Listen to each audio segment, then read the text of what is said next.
Hey guys, before we start today, I wanted to tell you about a pretty cool conference that's coming up. It's called the Thrive Conference. It's being held by BC Food and Bev. It's going to be on June 15th at the Park Hotel in Vancouver. It's going to be a really great day of TEDx style talks. You're going to get a chance to network and build community, do some laughing, have a cocktail, have some lunch. There's going to be some pretty amazing inspirational speakers there. Make sure you head to www.foodprobc.com and sign up there. June 15th, Park Hotel in Vancouver, Thrive Conference by Elisa and BC Food and Bev. Welcome to This Commerce Life. We are an unscripted podcast dedicated to small businesses and entrepreneurs in the retail and consumer packaged goods space in Canada and the United States. I am Phil Chang, co-host and co-founder. And I'm Kenny Vanucci, co-host and co-founder of This Commerce Life. Our love is the journey to retail, and our passion is sharing that with you every week. Hey, Phil. Hey, Scott. How are you? How you doing? I'm good. Good. Long time no see. Yeah, it's been a while. Yeah. How's 2023 hitting you? I don't know where I am. No. I don't know where I am. I'm not sure what day it is, but it's good. Things are really good. It's just, a little bit slower. Who am I kidding, right? I want slower, but I don't want slower. So I don't know what I want, but I think, For? No, so I know where I am. Right there. Relax. Found you. It's all good. Yeah. Well, the good thing, the world doesn't know what it wants right now either, right? We're just all along for the ride. Good Lord. Where the Barely. hell We are we don't even going? know what ride we're on. No, we don't. Anyway, how are things with you? Things are good. It's 2022 was a tough year, and it ended slowly, got to take a lot of time off, relax with, family and friends. And I think something that was needed for me this year. And, glad I did that, because for me, 2023 has really kind of picked up where 2022 left off. So it's, it's an interesting time and, stuff coming at us from all sides. So you never know what each day is going to bring. Fun times, baby. Fun times. Yeah. Fun times. Freaking mic's up here. Oh my God. That's all good in the hood. I was thinking about it, and I was thinking, I think the last time I saw you was the only time I saw you was at CHFA West. Yeah, definitely. Okay, yeah. Oh, that's right. You guys talked at the booth. Yeah, we met at the booth. Yeah. And it's funny, and so I'm at a bit of an advantage here, because I feel like I've been in your living room for the past 5 years. So it's funny. I apologize. Sorry. Well, I listened, to another podcast called My First Million, and one of the things that the hosts always talk about is, people feel like they know them, right? They build a connection with the host, because you're listening, day in and day out, and the guests change, but the hosts kind of weave their way through the stories, and that's what I feel like a little bit with you guys. I'm first time caller, long time listener. That's awesome. I love it. Oh, that's a good thing. We love it. What are you talking about? That's amazing. So hey, listen, I was trying to think there. How long have I known you? Like, how long have we known each other? Without giving away either of our ages, well, it's probably everybody knows I'm old. Maybe 15 years, and that's what I thought too. We could maybe a always little lead longer in. Even. Kenny was the first retail buyer in Canada that I got to sit in front of. And, it was an interesting time in my career. So at that time, and I'll go into the hopefully deeper story later. Nice. Hopefully it was okay. Oh, Jesus. You were Kenny Vanucci. Oh boy. So that could go a lot of different ways. Oh shit. Exactly, right? Sorry, Scott. But it's it was good training. I was working for Dandy Pack at the time, which was just down the street from London. And I was sent in by the sales manager, who obviously also knew what it was like presenting to you. And so he's like, send the new guy in. And I had just joined the company and had just learned the products, and had come in with some new products, and you basically tore me a new one, told me get prepared, but you said, look, kid, I like you, and this is what you're going to do. Go back and polish the presentation, get me better pricing, get me a promotional plan. I went and did it, and you listed the product. So, Oh, okay. it was a teachable moment. Oh, yeah. It was a learning experience. Well, as long as I wasn't a complete asshole, like hopefully I helped you somewhere in the mess. But again, I think, that, Jesus. and it's a theme I see throughout my career, is that we're all just trying to, do the right thing. And Everybody's just trying to feed a family, my friend. That's all everybody's trying to do. Right. And if you don't show up ready to go, Yeah. is it really your fault for doing that to me? Is it the sales manager's fault for sending me in unprepared? Who knows? Was it my fault for coming in unprepared? I always figure it's more to go back to your organization to get your shit together. It's Mhm. not fair to send you out to someone. I mean, I thought I was relatively patient in the old days. Maybe I wasn't. No, but I think it it's comes to be an prepared. organizational flaw, right? Like we And used to, because buyers used to be really mean, and so you would send new kids in because the experience was to get ripped a new one, right? But times have changed too, right? Like we never should have been doing that, right? Like buyers should never Why have would you been do that to ripping people somebody? a new one, right? Like, Mhm. but they did, and Mhm. then org should have never, like, that's a terrible learning experience, Yeah, right? send someone in to Like, fail yeah, to teach Yeah. them something. I mean, really? Yeah. yeah. But again, I come out of it and I look at this, let's say 15 years, I'll go do the math after the show, but it's helped me, because I don't forget that experience. Right. And so you look at that and you say, okay, well, Kenny helped me because the next buyer is getting a better presentation, right? The next company that I work for is getting a Right. better, sales representative. And you kind of take a look at that. I had another boss that, anytime I would come to her and complain, she'd be like, "Are you done? Okay, pity party's over. Let's get back to work." Yeah, like pitter patter, man. Let's get at her. Yeah, no one's got time to, to wipe my tears for me. So You know what it is though, too? It's because nobody cares. At the end of the day, let's just get this done. Yeah. Like, let's just get this done. What do you want to do? And let's go. Yeah. And again, and it's funny because I have that in kind of my head is a big theme in everything we do is, and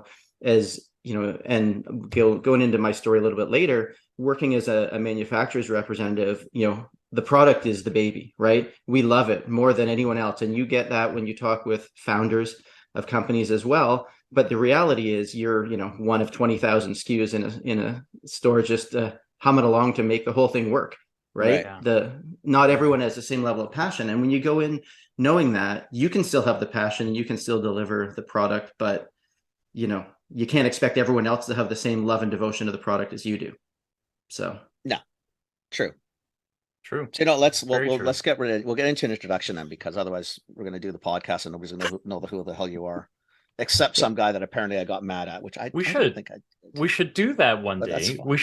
We could do a mystery. We could do a mystery guest and have people guess who you are at the end. Really, Phil? Is that where we're going to go? No, we're trying to keep people to stay on and listen to us. Yeah. Oh my god. If we don't give them somebody, otherwise they're stuck with you and I. Nobody sticks around. That's not good. All right. Do your intro. So Scott Miller's on today. Scott's a retail consultant, I guess, or manufacturer's consultant. You got your own little company, Market Ready Consulting, I think. You work with Want, which are the crackers, which you can tell us about. Mhm. And you do a bunch of stuff with this. I always love this one because I mean I've known you this long and I still really don't know what the hell you do with them.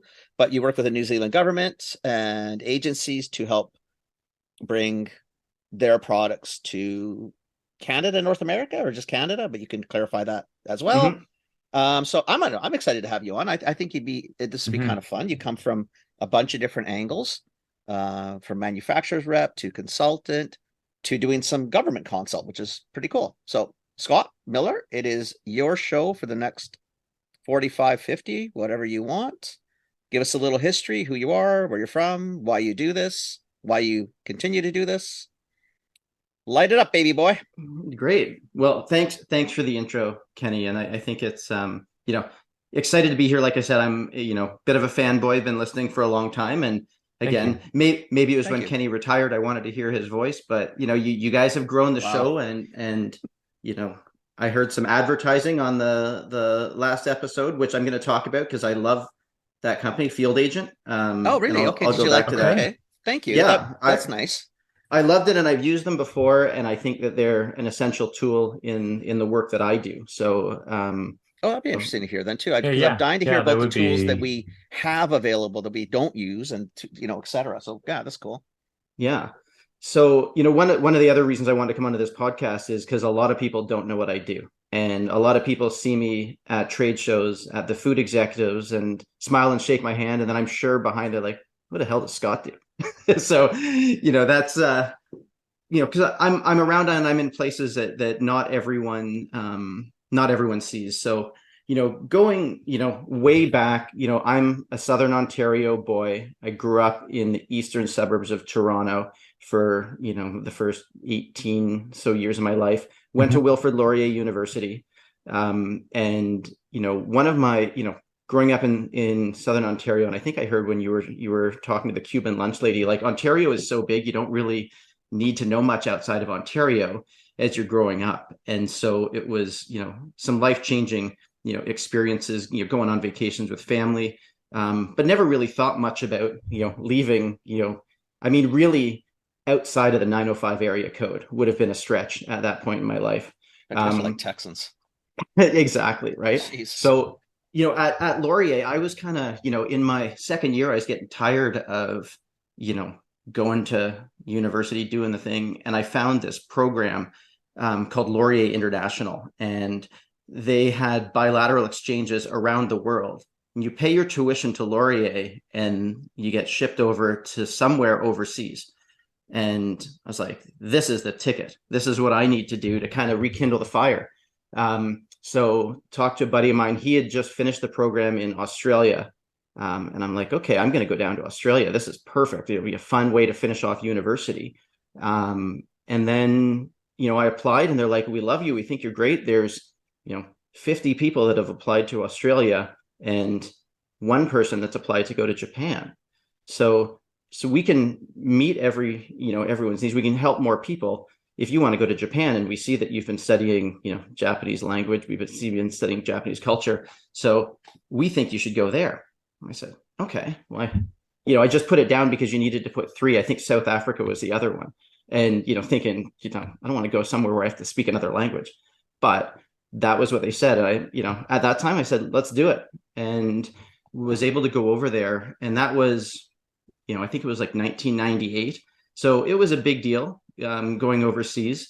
The way to communicate back home was, if you remember, when they would have like email rooms where you would, or like internet cafes where you would go in and line up to get on a computer and send an email back to your parents. But amazing experience. I got to live with a family in Japan that didn't speak a lot of English, got to learn more about the language and the culture, and kind of got hit by the travel bug. And that kind of, was a big changing point in my life. Really opened my eyes to international. So I came back to, at that time, I came back to Vancouver. My parents had moved out west. The free accommodation after university was in Vancouver. So really, I didn't really come here thinking this was going to be home. But then there was no winter. And I said, this could work. And I remember sitting outside under a heat lamp, having a coffee, in January. And, I'd go to the email cafe and email my friends and say, you guys are not going to believe what's happening here. And so I do that in Toronto. Right. So, so I'm like, okay, I'm back in Vancouver. I finished school, what am I going to do? And, I really wasn't sure. And I found a graduate program at Capilano College at the time. It's a university now, where they focused on 3 things. They focused on international, but they focused on culture, business, and language. So they wanted to have well-rounded people take the course. And at the end of the course, there was an internship where you would go overseas. And this program, it was called the Asia Pacific Management Co-op Program. They brought students from Asia to Canada to kind of learn how to work in Canada, with the hopes that they would go back to Asia and foster strong relationships with Canada. Right. Then conversely, they would take Canadian students and do the same thing. So we'd have people dispatched to China, Thailand, Vietnam, Singapore. and then likewise integrating people from there into Canada. So in that program, I was really focused on going to Thailand and working. I'd gone there on a break in Japan because as a student in Japan, it's too expensive to travel within the country. But when you travel out of the country, your money goes a lot further. And I did fall in love with Thailand. So getting ready to, do an internship, I was preparing for Thailand, and I met someone in the program, and she was going to potentially go to Vietnam, and that was throwing a wrench in my plans because I thought that I kind of wanted to stick with this person. She ended up getting a job in Thailand, and I said, okay, let's go. And we flew over to Bangkok. I didn't have a job. She had a job lined up, and I kind of, had done networking and hustled a little bit and worked myself into a job. And, she was fine. She was happy over there. Long story short on that one, she's my wife. She's in the next room right now. And, we're still together all these years, but that was kind of, knowing someone for 6 months, going to the other side of the world was kind of a fun experience and a cool experience, but definitely, helped solidify, the bonds between us. So while I was in Thailand, I had a couple of, smaller jobs to start.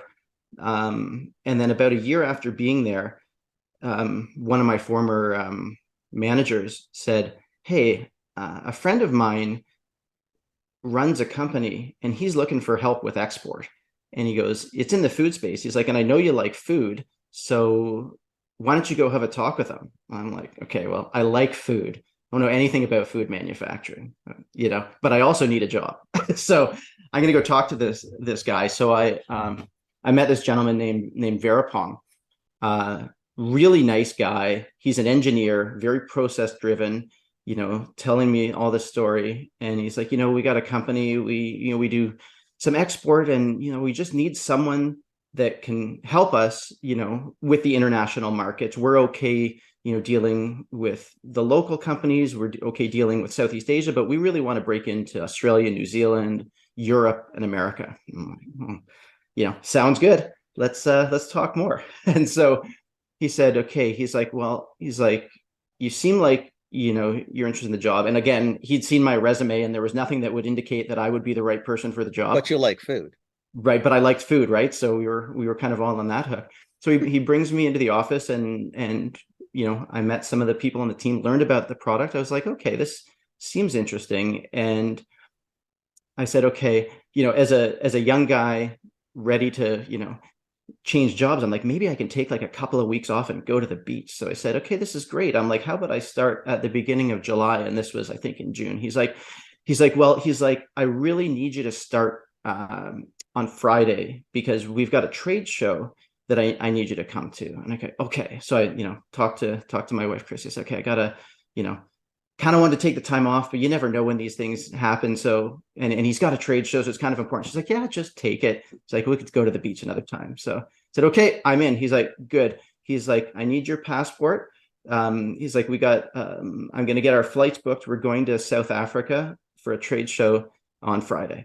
Like, oh, geez. So my first, this was like, I think before I even officially started, I was, on my way to the airport with this guy, and he taught me everything about the product on the, say, 11-hour flight from Bangkok to Johannesburg. And then it was go time. And it was, it was pretty amazing to kind of go that fast and learn, but it really, Wow. Again, that was kind of what life was about. And so for the next, 2 years, I worked with him traveling to trade shows around the world, in a booth, generally, with the Thai government pavilion. So if you've ever gone to like the fancy food show, you see the different country pavilions. So we would go around with the Thai government pavilion representing the product and trying to get the company, export markets. So, and it was an interesting experience because when I came to the company, most of and the product was cooking oil, and I'll show you the cooking oil because I've actually got a bottle here.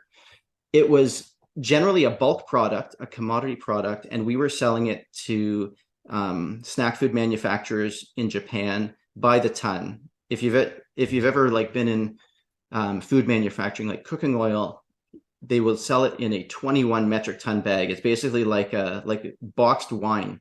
They fill this giant bag in a 20-foot shipping container, 21 tons, and ship it out. And that just goes to the manufacturers. But yeah, crazy to watch. They fill it with a fire hose. It's nuts. Really? Olive oil. Mm-hmm. Yeah, you probably see it with olive oil too, right? And then they'll bring it here and bottle it. I guess, but it makes sense though. Like way easier than putting it in start packaging it. enough containers to fill a 50-foot. Exactly. Yeah. Okay. Right. All right. Glasses, Okay. right? Wow. All right. But my belief was that, okay, this is really low margin stuff. If we want to, do something This is Alpha good, One. This is Alpha One. Yeah. So if we want to do something, we want to brand it. And I said, if you want to sell a high-end cooking oil, it needs to look and feel like olive oil, right? It needs to have that look. And in Thailand at the time, it's all about cost. So where is the cheapest plastic bottle? Could you guess what the cheapest pre-made plastic bottle in Thailand would be? No. It's a fish sauce bottle, right? World's largest producer of fish sauce. Yeah, that makes sense. So if you ever go, that'd look attractive. It looked like a rocket ship. And so, right. But that was commonplace for the oil in Thailand. Because they're not viewing it as anything except a commodity. It's a high flash point, high heat, great for frying, no taste oil. But for them, it's just strictly commodity. Yeah, exactly. And so what changed the scales for the product was the creation of the brand Alpha One and the style of oil. So Verapong and I were at a trade show in Melbourne, Australia. I think it was called Fine Food Australia. And we met this guy from New Zealand, Ross McKenzie, who, affectionately in my world is known as the mad scientist. And I went on to, work with him for a number of years. He came by the booth, was just sort of a casual, like anyone stopping at the booth, and asked for a bottle take home. The next day he comes back. He's like, okay, so I went back to my hotel room, got a portable frying pan, and started frying everything with this oil. And I love it. It's amazing. He's like, I need to work with you guys on it. Said, but you got to get rid of that bottle.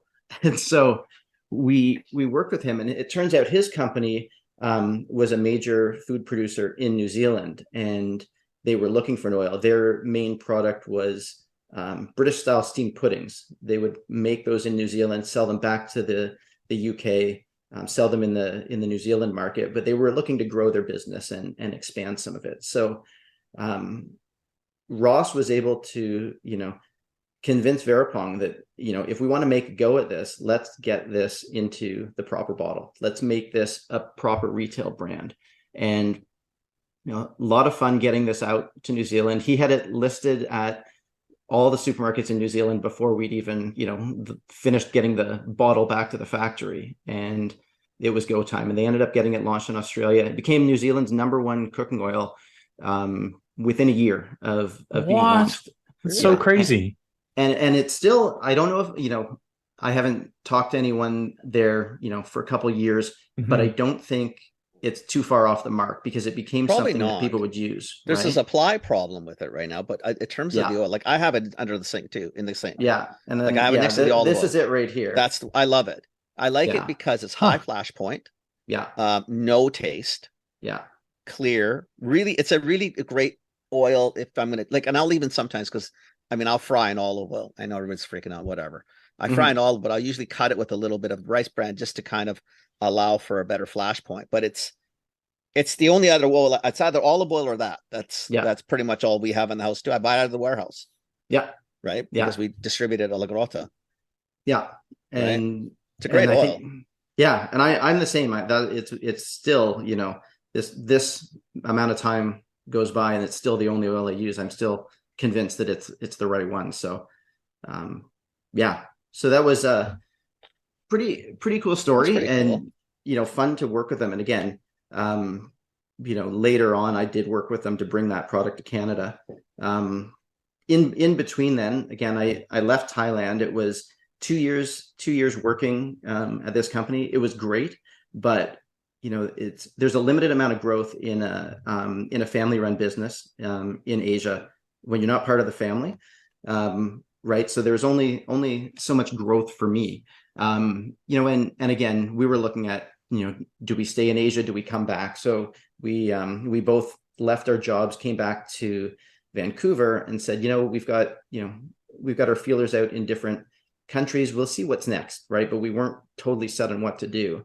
But both Christy and I found work almost right away when we came back to Vancouver, which, was shocking because everyone that had left Asia and come back to Vancouver said, you're going to be 6 months to a year looking for work. And I'm like, oh my God, I don't, that doesn't sound like fun, but it worked out. And that's how I came back and worked for Dandy Pack. And part of the cool thing about these international shows, traveling with the Thai Pavilion, is Dandy Foods has a sourcing office in Thailand.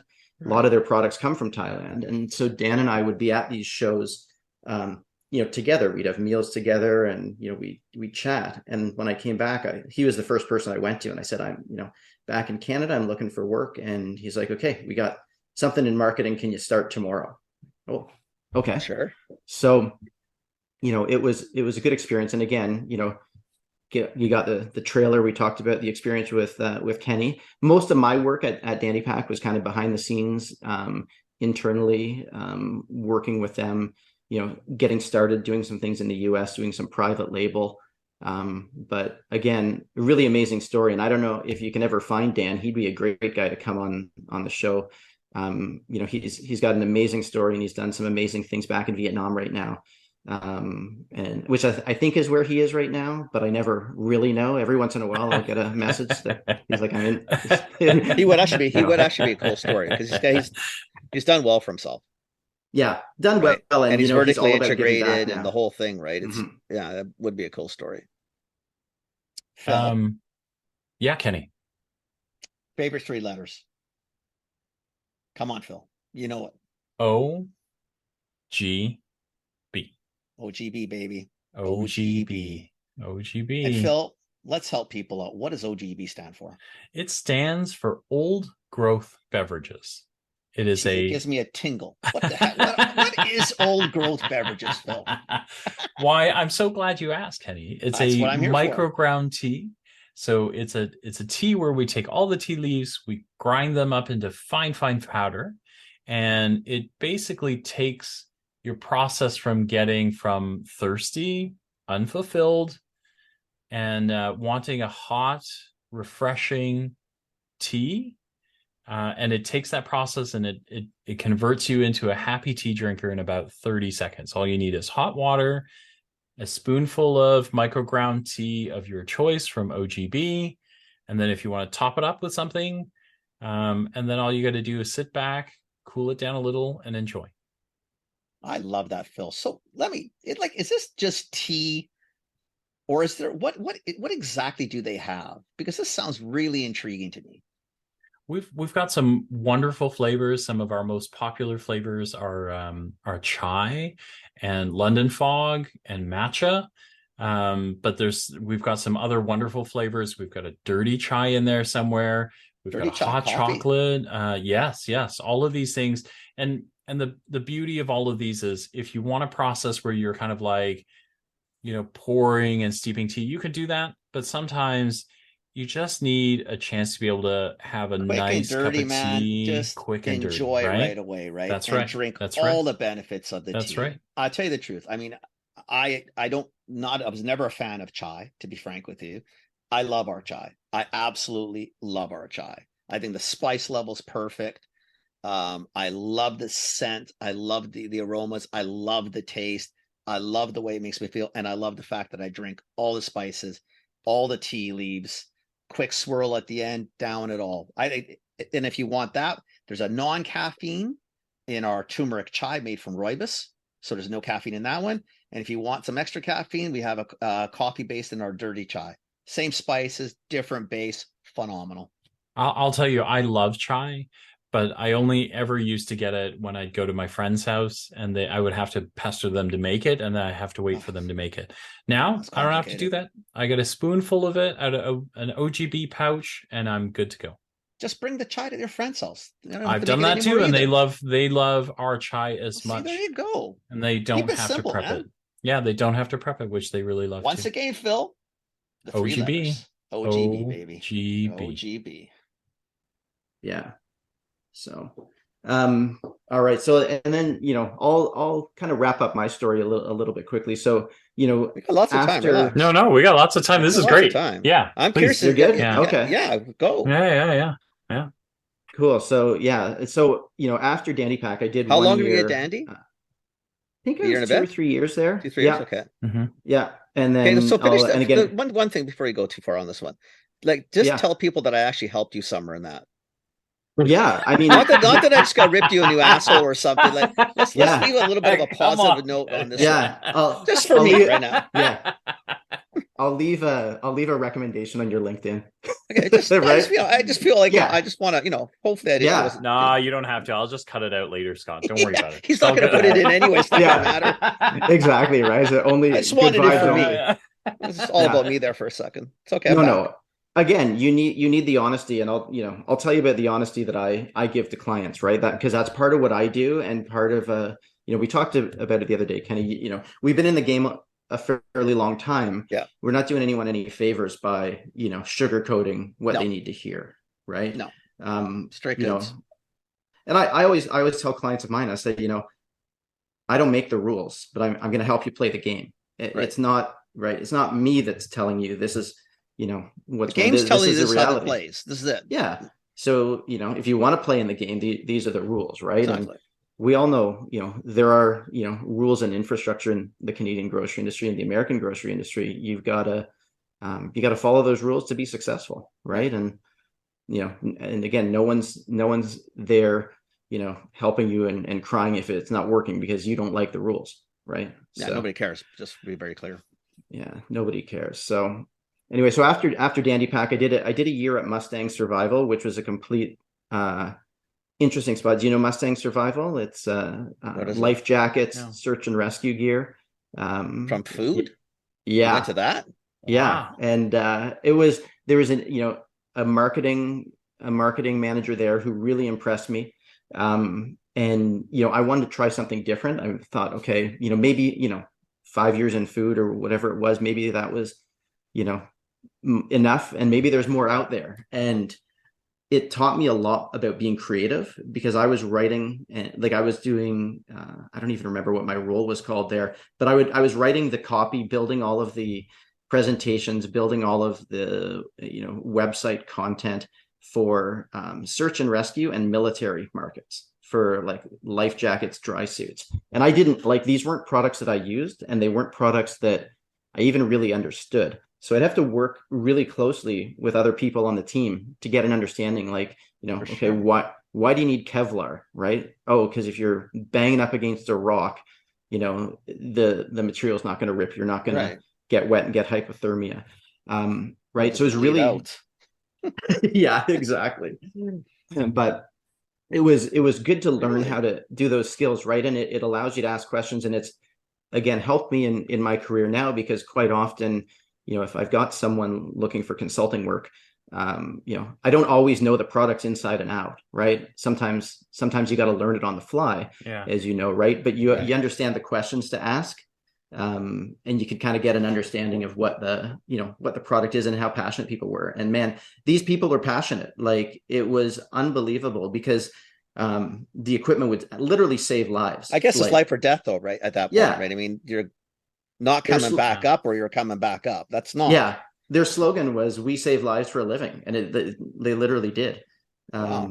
So so that was cool. But again, there was a turning point there where I went to a trade show I think it was in Alabama, and it was a military like Air Force trade show, and I was like, and everyone's talking. Most of these people had been in the military in the US and been deployed, and I was like, okay, I think I'm in over my head here. I think it might be better to leave this for someone else, right? And again, still in touch with those people to the day, but it's just a different world, and Yeah.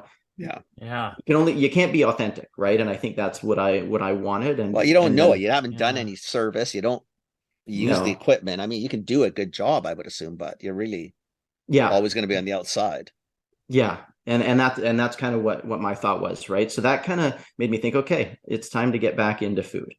And at that time, I got hired by National Importers, one of the defunct distributors of Western Canada, but they had a pretty good run for I don't even know how many years they were around, but They were around for a long time. 20, 30, I want to say. Yeah. Like initials They were 20, they were around for a long time, and then they went Yeah. out fast. Yeah. Yeah, Right. it went down fast, but they hired me because of my experience working with Asian manufacturers, right? With Dandy Pack and with the former, I believe they were Coagro when I worked with them in Thailand, the Gamokit group, and they wanted someone that could work on the Want business, Right.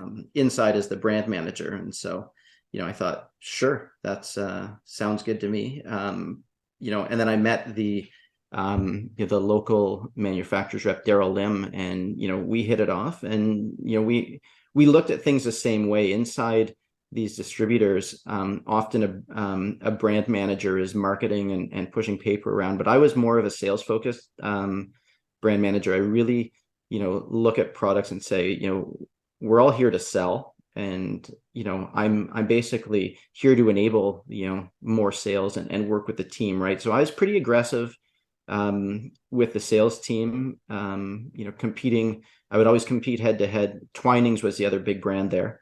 So I'd always compete head to head. I don't know if you probably know like Ron Sadler and Henry Evans, right? Oh, yeah. And it was always, we're just fighting for the time of, the attention of the sales team, right? And they could go into the office in Toronto much more easily than I could. I could go into the, Vancouver office and, push the buttons a little bit, but we had a lot of fun, and again, it was an interesting time.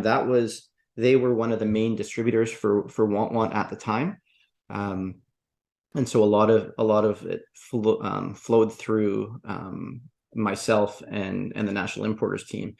They ended up making a change a few years down the road, and that's how I got back involved with them. But I worked for 2 years helping out with Want growing. You want to let people know what Want is? Yeah, I guess that's a good point. I've got to remember, I know the product well, but not everyone knows it. So they actually all do. They just don't know what you're probably saying now, but they probably all know it. Yeah. So this product here, Rice Crisp, is a staple in Canadian grocery. Yeah. For many, many years. And then the other product, which I don't have due to my age, is Baby Mum.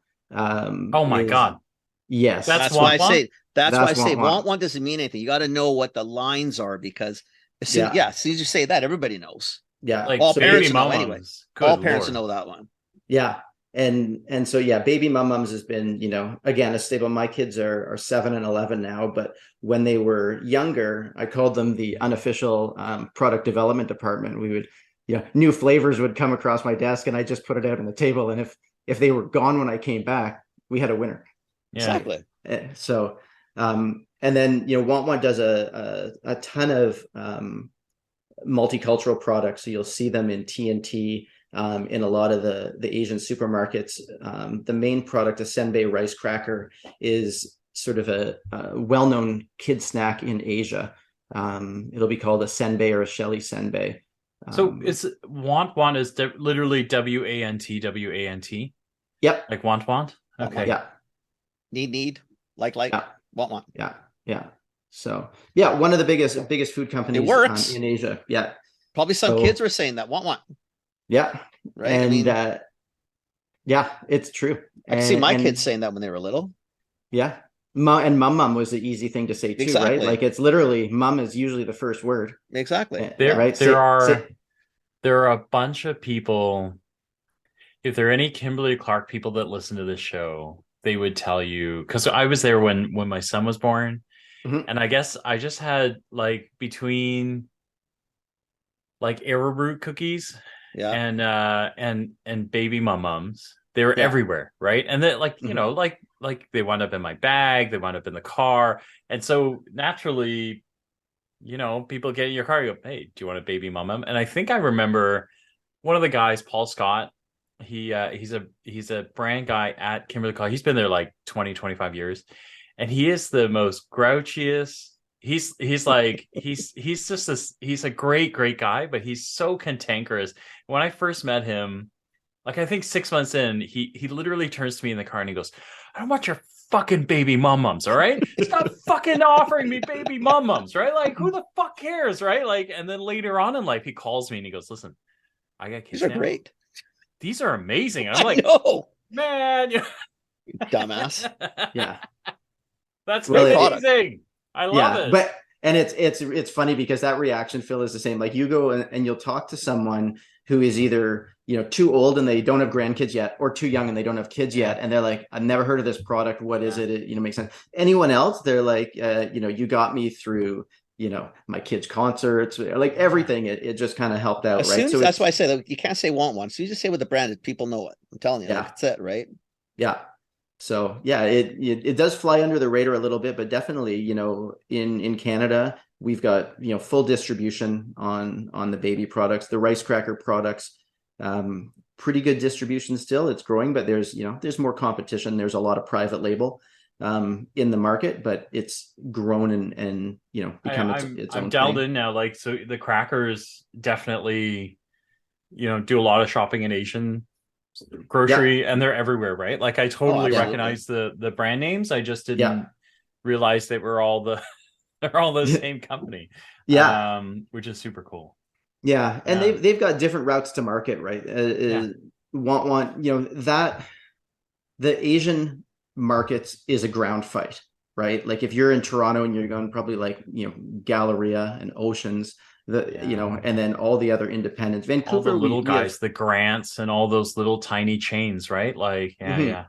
Yeah, it's a different way of doing business, and you know, we stay out of that. My team will usually, you know, work more on traditional mainstream retail, right? So it's a little bit different, but again, you know, great products, and you know, well made, and it's a Taiwanese company, right, but headquartered in Shanghai, China. That's where, you know, the biggest customer base for Want is in China. But you know, amazing quality control, amazing, you know, all the factory certifications that you need to do private label, to do big business. And I think that's something that's great for me, right, is to know that you've got, you know, a company that you work with that, you know, takes everything seriously, takes the right. And you know, the director that manages the overseas market, you know, I believe he's ex Unilever, right? So he's kind of, you know, got that history going for him as well. So you need people to get it.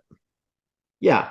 So, but again, it's a great product, and it definitely meets a need in the market, right? And Totally. it's fun to work with. And again, you know, there's still opportunity, right? I think in, you know, the rice cracker market, it was initially a gluten-free play.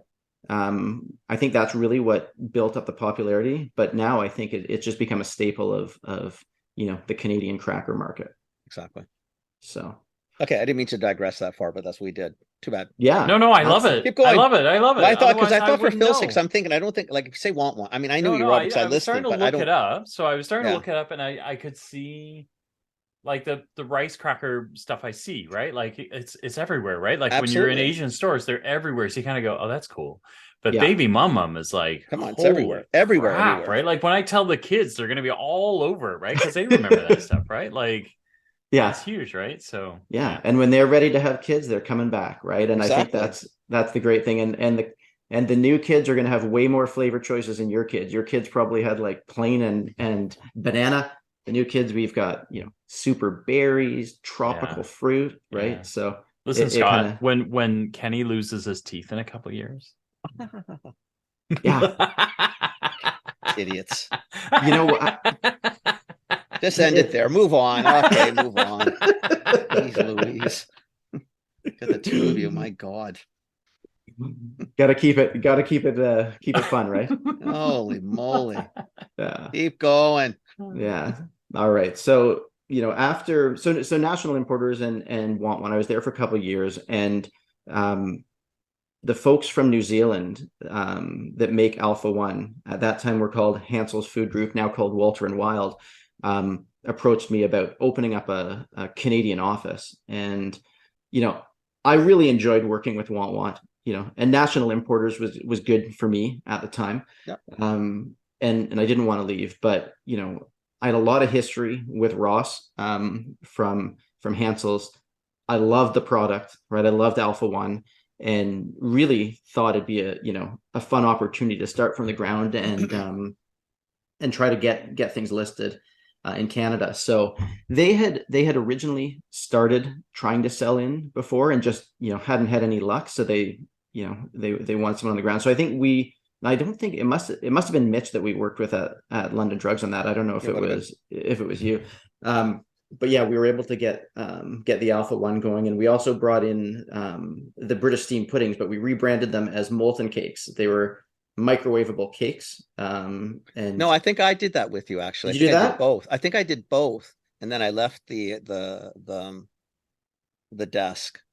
Okay, yeah, I remember the Molten Cakes. It was you and I that did that. Okay, and that was a fun product, but it just didn't. You know what? It's too hard to explain.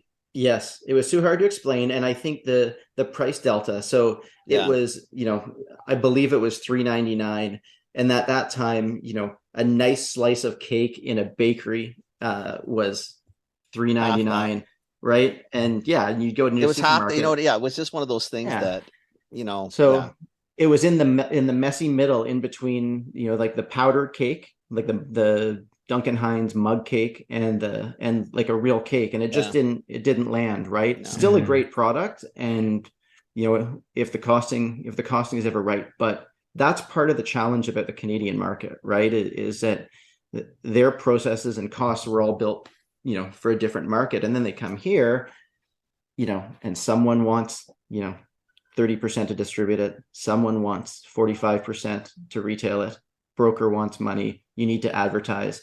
And then, but this is what people don't understand, Scott. This is why we always tell people, look at your COGS times by 4. That's more or less what retail is going to be, and work backwards. And people are dumbfounded. You think, well, I'm sorry, that's built into this mess. I didn't make that. I didn't make it. That's back to your thing.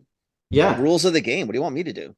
Well, and I used to send them to your blog. I don't know if it's still there, but you had an article that you wrote. You wrote an article about like a granola bar, right? That you're selling for $1 at the farmer's market, making 10% margin or something like that, right? And that basically laid it all out from a buyer's perspective, what you need for costing. And it's not rocket science. You just got to start from the top and just work backwards. But to your point, you got to build in so many layers, or potentially you don't have to. You don't have to do anything. No. You can sell direct all day, but just understand that if you don't cost the property, you're not going to go anywhere. I always recommend to people, when you're building it, build it like you need everything, right? Like Absolutely. Put in like you need a distributor. And if you sell direct, then take that money and reinvest it in your product, right? It can go into your pocket in 10 years, but right now, get it moving, right? Exactly. And if you've got that extra money, do an ad campaign, do sampling, whatever your product needs, do that. Right. Just do it. Right. And take the extra funding. So yeah. That's funny. I think the entire retail world read your blog, Kenny. I was the only I think you were the only one writing one. So, I was definitively the first buyer in North America. Yeah. Like we all know that. Like I was it. There was nobody writing. And it was somebody in the office, Wayne Racine was the one he was in marketing. He said, you should write a blog. I'm thinking, I don't know how to write a blog. It's like your podcast shit. I don't know how to write a blog. What am I going to do with a stupid blog? So he started writing. And then we had so many people talking about it, because I was like, even offering, to your point, I was like trying to help you. Like, so before you get to me or any buyer, like, fuck, at least understand the rules of engagement. Like, don't. It's funny, don't right? Get because taught at the desk. Talk about that granola bar, and I actually remember that blog post because I remember reading it. Right, so it's kind of funny because it's basic. God, it's like I knew you when I didn't know you. See, look at that, right? But that's scary. I feel bad for both of you right now, but that's really your problem, not mine. But I think that's it, right? I mean, and again, like our industry is such a mystery, right? And for people coming into it and not knowing, it's only a mystery for those who don't ask the questions. So, Scott, this is what we always tell people. This is true. People questions. This is true. But the product is so good, Kenny. People love it. Oh, it's going to be the best because everybody wants it, and everybody wants it, and everybody wants it. Yeah, okay, sure. Yeah, at $1.99, not the $4.99 you need to be, but sure, you're right. Yeah, it's. we get the same thing, right? And again, when you've been around for a long time, I think like the three of us, you hear the same thing over and over again, and you're like, if only they would listen, right? Yeah, just you do whatever you want, but I'm going to tell you how it's going to play out, just so we're all very clear. Mm-hmm. Yeah, don't yell at me, right? Like, really, I got nothing to do with it. Yeah, I don't I'm just really telling care, you what's whatever. going to happen, right? But This is how it's Yeah. going to play. It's like I say, we don't make the rules, right? We're just teaching you how to play the game. Exactly. Yeah, it's true. It's true. Yeah. Yeah. Oh, it's awesome. So in That's terms of New awesome. Zealand, are you still doing? So what are you doing in New Mhm. Zealand now? Because I think I don't know if I told Phil the Sasha story, but anyway, You can tell it. I think that was a funny story. So the other day he texts me, right? He goes, "I'm going to come down to the store around 11:30." I said, "Well, we're meeting somebody." He knows mutually. I'm meeting somebody at the store, and he goes, "Well, I'm going to bring the way I read the text, I'm going to bring some Sasha from New Zealand and just drop it off, something to that effect." And it was SASJA, and I'm thinking, all right, I don't know, like what's he got? Like maybe it's like a Manuka or some fucking lime or lemon, like a Myra. Who knows what he's bringing me, right? So I'm standing outside with Christine, the other person he knows, and this person comes up. She goes, "Oh, hey, how are you?" And hi, I'm Sasha. I'm thinking, "Oh, that's nice to meet you. That's lovely. I think I'd met her. I'm looking. I think I've seen you before, but oh, nice. That's really nice. Yeah. I'm here with Scott." It's Scott, and I think, oh, so you're a Sasha, not some lemon or Manuka honey that he's dropping off. I felt like such a tool, but we're all pissing ourselves because I said I honestly thought he was dropping this Sasha off, whatever this, because the name spelling is different, to I don't know, put in the store. Yeah. You want me to list it? I don't know That's what you want me to do. hilarious. It's anyway. amazing. Yeah, Phil, that for me, that She's so helps. sweet. She's such a nice person. Oh, super yeah. bright, lovely person. I thought she was going to be, I guess, on the shelf somewhere in the store, though. Yeah, no, she's awesome. And she's been doing great things for New Zealand. The New Zealand companies are lucky to have someone like Sasha in the market to kind of help. And Phil, I was just going to say, like, that reaction from Kenny just validates that I don't believe people actually read emails or texts, right? They just move on to the next thing. I read most of it. Yeah. I knew it was Scott. Yeah. I knew there was some kind of Sasha. I knew it was New Zealand and something about a drop off. So I got the gist of it. Yeah. So but many that things was that Kenny doesn't read from me. So many things. Right. Well, you know what? Who can say I'm not consistent? The two of you, am I consistent? No, listen, I love you, consistent, buddy. yeah. I love Okay. you. I love you. Just- You're like that's it. my brother, right? Yeah. Consistent. There are some moments you're like, no, that's like a third of what I said. Well, I got some of it at least. That's hilarious. It's funny. No, I love it. I love it. Yeah. All good. Yeah, with New Zealand. Yeah, tell me what you do with this. So, like, what? Yeah, what yeah. like, I don't because to be honest with you, I mean, I've known you long enough, and I still really don't know what the hell you do. So, I'm that guy at Food Execs. Who is that? Oh, that's Scott. What does he do? He does some New Zealand stuff, and he does Walt Watson, right? Oh, really cool stuff. I have no idea what he does in New Zealand. Yeah, hopefully, and this will be nice, and then I'll make sure everyone at the Food Executives listen to the podcast. Then I won't be answering the questions anymore. I'll be just exactly. We'll have it wrapped I'm up. like, I already told everyone on This Commerce At Life. minute 51, please go to minute 51. They're talking about it right there. Yeah, exactly. Right. I'll do that wearing a field agent t-shirt. I'll help you guys out. Well, you got to talk about them too quickly because I will. Honestly, because I really I love what they're trying to do. But that's okay. Yeah. Keep going on this. Yeah. So for New Zealand, and again, this kind of will go into some of the other things that I do on my own. But for New Zealand, when I worked with the company from New Zealand, the government supports New Zealand exporters, right? Obviously. That as a small country of, I believe, 5 million now. Yeah, 5.5 million.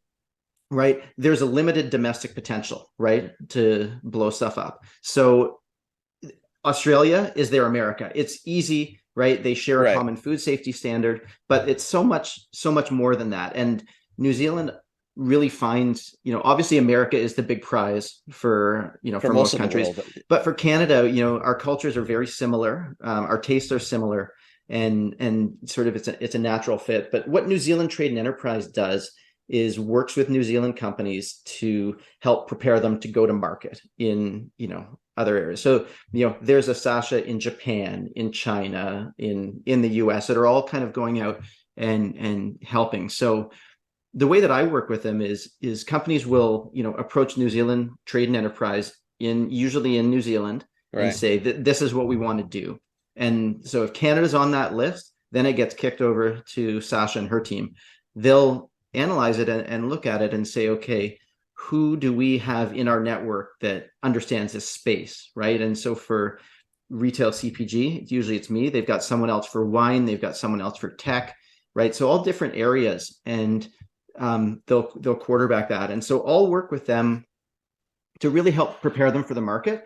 And it can be, they can come to Canada. We'll take them on store tours and explain things. It'll be it'll be sending them to Kenny's old blog about, pricing, and really just help them understand, right? And the interesting thing about these companies is that they're not net new, right? This could be a company that's been selling for 20 years in New Zealand and just starting to export, or they can be someone that's been exporting to Europe for 20 years and want to come to Canada. So you're getting people at all different sides of the journey.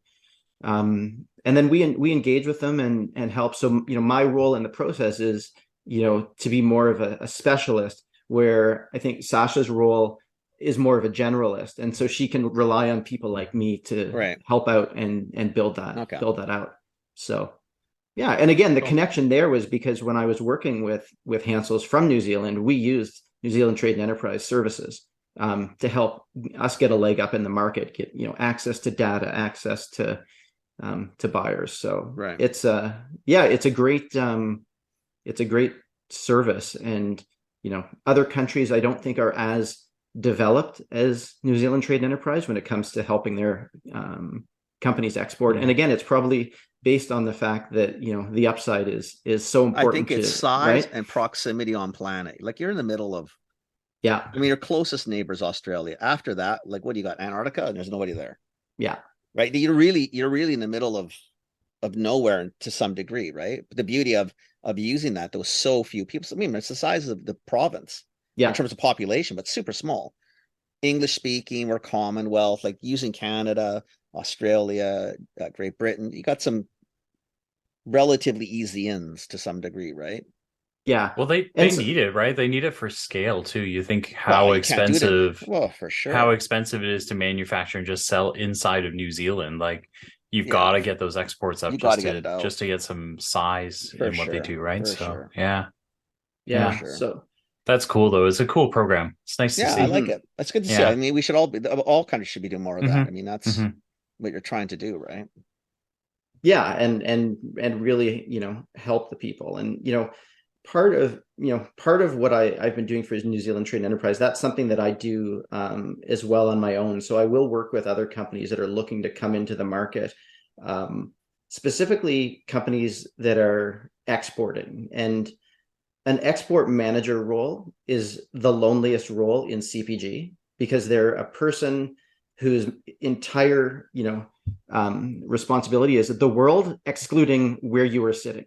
Right. And no one in the company knows what they do. Right. And nobody in the world knows who you are.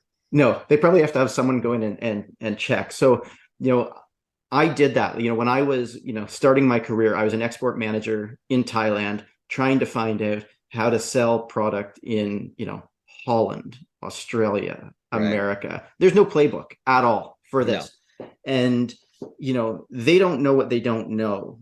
Right. But again, it's a very different than someone that's a startup CPG company that doesn't know the basics. These people know the basics, but they have to unlearn a lot of their stuff. Right. If you're an expert in Australia and you're, killing it at Coles and Woolworths, well, now you got to deal with, way more stores in Canada or the US, listing fees, distributors, brokers, agents. How does it work? Right. So what do? You go Google Canada broker, right? You can Google it, Phil, and see who comes up. But no, like, it's hard to find because it's so specific to industry. It's so specific to product. And what I find is you really need to have a good fit, right? And it needs to fit the product and it needs to fit your goals. And you can't, there's not a one size fits all, right? And for me, and I'm sure for you, I know for you too, Kenny, if I said, product A, you'd say, go talk to this distributor. Product B, go talk to this distributor, right? Because you kind of, instinctively what the fit is, but they're not going to know. And the word, if you're asking a salesperson, who the best person is, it's always me, right? For But sure. they just want it. But that's why we tell people to ask people like the three of us and others to just ask. Exactly. Save you a lot of time. Save you, you still may not be the best fit. Maybe there's other things, but at least, you're going to get closer to the finish line for sure. Yeah. And so what I try to do is, work with companies and, help them get to the starting line, really. Then that's where my company name Market Ready came from. I haven't devoted myself full time to it because all the other things that came up, but really to help someone so that when they go into their meeting with a Canadian buyer, they're buttoned down, right? And they understand the promotional plans, understand the margins and what it's going to take to go. And going back to what we were saying is that we're not making the rules. We're just helping them understand it so that they can. The rules, just play with them. Right. Come in. And, not everyone, everyone, the initial thing is what's your market entry strategy? It's like Loblaws, Costco, and Walmart. They're like, okay, are you ready? Right. Because you got to get it right. Right. And, in some cases, maybe going to like a London Drugs or, something regional. Sometimes just staying in the independent channel period for the first little bit. 50 miles from home. Yeah. And just get your shit organized and feel what it is and see make some mistakes on a small scale. Yeah. So just to give you a little bit, because we'll get into, we were talking to Jeff and Brom this morning, right? At Field Agent, we were talking about the tools that were available and weren't available. They weren't available at the time. And it was those things that, maybe in the old days, it wasn't as imperative because stores were rich with employees and, there's people everywhere and shit got done. But those days are over and, and stuff doesn't make it to shelf. Stuff doesn't get out quickly. Don't spend enough time understanding how to play this game. And I always, for me, I think getting an understanding, a lay of the land, I always tell people after our initial call is go do some research, or hire me to do the research for you, but go find out, your product. Let's just say it's the Alpha One rice bran oil as an example. Go online. Most of the retailers now have, websites. You can actually find the pricing, see what the other cooking oil is selling for, right? In New Zealand that you're going to be positioned in between, sunflower oil and olive oil. So what does that look like in Canada? Right. And then, and then we'll work it back. Right. But even better than that is to go to Field Agent and say, because you can go on the website and one Alpha One is as big as, Bertolli olive oil. You can't tell. You can't tell. But something like Field Agent really gives them their eyes on the ground. Right. And you can do that from Australia. You can hire Field Agent. Right. I'm sure they take credit card. I would assume they would. So you hire Field and what are Agent. they doing? It's think about it. You're getting pictures, you're getting data, you're getting insight. Yeah. Before you make any dumb moves or make mistakes that you don't need to make. Yeah. Right. Yep. Yeah, that's exactly it. And, but also being able to see how big is the oil set? Is the oil set 2 private label bottles of olive oil and 1 national brand of olive oil? Right. Or is it all olive oil? Is it like a 4-foot set? set? Right. Maybe it's all olive oil. Maybe that's all people want here. Yeah. Right. But if you see diversity and you don't see a rice brand, like from this situation, well, maybe there is an opportunity. Maybe nobody gives a shit. Yeah. But at least you start asking the questions before you get too far into it. Right. Yeah. And, the new tool that you guys talked about on the ad, and I took a quick look at that. I don't know what that could, for me, I was using them as, just project based where you would go out and, say, 100 stores, I need pictures of this set. What is it? And, very slick. And I think, results were within a couple of days. This looks a little bit more robust and I think is, better for now. It's geared to make sure that if you're going to get the listing, Phil and I, farted around with the ad, but it's true. It's the conversations I had. I remember people coming and said, well, I don't see it out in the stores. What do you want me to do about it? Yeah. It's out there. What stores? Well, I said, well, then go find out. Don't just I tell think me bullshit. Find out. I think what's big, and we talked to them about it too, is, there's this misconception that, big guys know what they're doing and the little guys, they'll never be able to see it because there just isn't data. Right. And I think that's part of this too, is the answer is no, nobody can see it. Right. So the big guys are faking it. Right. Because they've got enough fancy charts and graphs and tables and And they can buy time people too, but they also and can buy people, time if they right? That want can to, right? throw they can throw at it until they Right. can figure it out. Right. And Mhm. for little guys, you just resolve that maybe I'll never know, and I guess that's the lumps I have to take, right? But the tool is cool. Like what really appealed to us is it's literally like for little guys who think this is just the way it is. It's not the way it is, right? Like this tool could actually help you even that trend out. And if you're a big guy, you go, like launches make me anxious, right? Because I just blew my brains out to get 9 months of work to get this thing out the door, and then I didn't really think about the next the first 8 to 10 weeks of product launches. But now all everyone wants to know is how's it doing, and I can't answer the question, Right. right? Like, so I feel like this tool, like it evens the path for everybody, right? Because now all of a sudden little guys can answer questions that big guys couldn't anyway, right? But now you've got something there, right? Which is really cool to me. I think It's that's also very, understanding very the cool. game, Phil. You're right. Yeah. Because the big guys had time and money. Yeah. Yeah. So if the Yeah. product was doing shitty, just throw money at it. What's a little guy Yeah. to do? Like it's really common, right? For big brands to go, okay, well, I don't actually know if it's working, but 4 weeks in, we're going to throw a coupon at it, right? And you go, Yeah.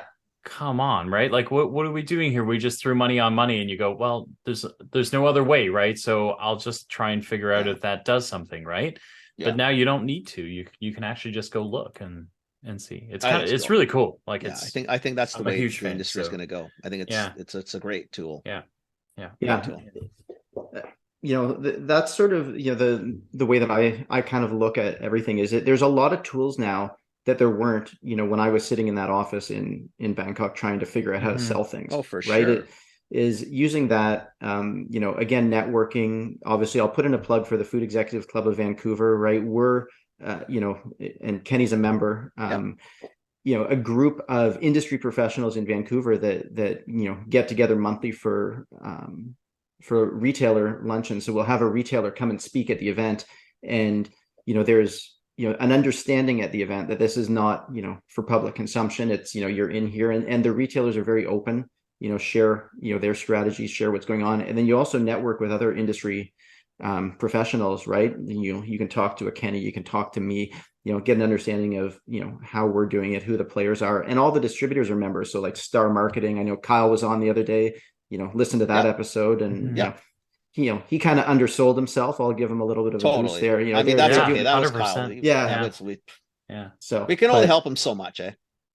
getting out there. But I've known, and again, I met Kyle and then Randy at the Food Executives. When I was working with Hansel's, and again, it was they didn't know what I did, so we went out for lunch and talked about what I did, and we've done work together for years, and but they're an amazing organization, and their sales manager Kurt is the president of the Food Executives right now. They're class act, right? They really are. I mean, not They're not to put too many plugs. Yeah, but they're a pretty good group. They really are. Yeah. So maybe we'll cut this part out, Phil. We got to cut the part of audio set out of this, and Kyle's got to go too. We're too nice. That's way too nice. This is way too nice. We're not gonna cut him, but we do need to. We've actually run out of time. Nope. I actually didn't realize we're even there. That's 55 minutes. Yeah. It's there's only 3 of us left now. It's like it's been a wonderful conversation because I really enjoyed this. But thank you for coming on. This has been amazing. Yeah, it's cool, man. I got at least a little bit more what the hell you did, why you do it, which is kind of cool. Yeah, that's good. And I'll instead of introducing myself now, I'll say you go listen to me talk for an hour with Kenny and Phil and learn everything. Hey, we've had other people do that. It's funny. We've had a few that use it as orientation tool. Yeah. More than a few, actually. Probably closer to half dozen to a dozen now. Yeah, where it's an onboarding tool. Say, listen, just go listen to it. You'll figure out what we're about. Yeah, we've had a couple where they actually Ryan Ben said that about his team. They actually got upset at him because some of them have worked with him for a long time, and then they listened to the podcast and they were like, "What the f? Like all these things we never knew anything about you, right?" So, so it's kind of cool. It's kind of cool. Well, I enjoyed it. I mean, always great chatting with you guys, and I'm a listener. Hopefully, I can add some value to your listeners. And if people have questions and want to reach out to me, easy to find me on LinkedIn. That's probably the best place to find me. Okay. Scott Okay. Miller on LinkedIn, right? Yeah, we'll put Yeah. we'll put it in. Scott's link in Yeah. the podcast notes, so For make sure sure. you go and check it out. Say sure. hello to him for sure. Scott, thank you so much. This has Okay, been buddy boy. amazing. Yeah. Sounds good. Take Well, care. thanks, We'll guys. chat with you later. Okay. Phil, hang on for a bit. Thanks. Scott, I'll chat with you. I'll see you next week or the next couple of weeks. Yeah, Curling? we'll see. Yeah, see you at the curling. Sounds good. Ciao, All buddy. right. See you guys. See ya. Thanks. Hey, that was cool. Yeah, it's kind of neat, he's right? so good. He's a nice guy. I caught me by surprise actually, because I was like, usually I watch the time. This time I'm like, what? Holy shit! Well, we lost. I mean, because you we know, were the talking whole about- hour yeah. went. So Yeah, I Yeah. just think we were also in sync today yeah.